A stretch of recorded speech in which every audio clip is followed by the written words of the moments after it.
আগামী 23শে জানুয়ারি থেকে 26শে জানুয়ারি পর্যন্ত গাজলের একটি মিশনের উদ্যোগে এক বিজ্ঞান প্রদর্শনী ও বিজ্ঞান বিষয়ক আলোচনা সভার আয়োজন করা হয়েছে। এই উপলক্ষে শুক্রবার দুপুর আনুমানিক 1টা নাগাদ মালদা জেলা প্রশাসনিক ভবন চত্বরে অবস্থিত প্রেস কর্নারে সাংবাদিক বৈঠকের আয়োজন করা হয়েছিল। সাংবাদিক বৈঠকে উপস্থিত ছিলেন স্কুলের কর্ণধার আশুতোষ সরকার। তিনি জানান, এই বিজ্ঞান প্রদর্শনী ও আলোচনা সভার মূল লক্ষ্য হল ছাত্রছাত্রী ও সাধারণ মানুষের মধ্যে বিজ্ঞান মনস্কতা গড়ে তোলা এবং পরিবেশ সচেতনতার বার্তা পৌঁছে দেওয়া। অনুষ্ঠানে বিভিন্ন বৈজ্ঞানিক মডেল প্রদর্শনী ও বিশেষজ্ঞদের আলোচনা থাকবে। পাশাপাশি পরিবেশ রক্ষা, আধুনিক বিজ্ঞান চর্চা এবং সমাজে বিজ্ঞানের প্রয়োগ নিয়ে বিস্তারিত আলোচনা করা হবে।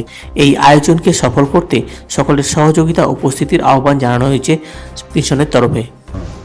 একই নিয়মের মাধ্যমে মহাবিশ্বের জড়জগৎ, জীবজগৎ,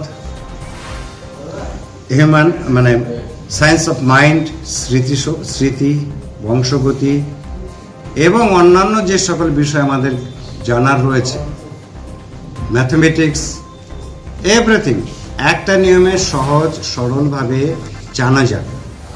যে নিয়মগুলো আছে সেই নিয়মের মাধ্যমে আমরা আমাদের নিজস্ব গবেষণার মাধ্যমে এটা প্রমাণ করতে সমর্থ হচ্ছি যে অতীতের যে অসঙ্গতিগুলো রয়ে গেছে, সে নিউটন হোক, আইনস্টাইন হোক, ম্যাক্স প্লাঙ্ক হোক, বা ম্যাক্সওয়েল হোক, বা হাইসেনবার্গ হোক, আমরা সেই জায়গাগুলো, সেই স্থানগুলো, বা স্নেল হোক, বয়েলস অ্যান্ড চার্লস হোক, আমরা আমাদের তত্ত্বের মাধ্যমে সেই জায়গাগুলোকে আমরা সংশোধন করতে পারছি এবং বিজ্ঞান জগতে ভারতবাসী হিসেবে আমরা একটা অবদান রাখার চেষ্টা করছি পৃথিবীর ইতিহাসে বিজ্ঞানের জয়যাত্রাকে এগিয়ে নিয়ে যাওয়ার জন্য।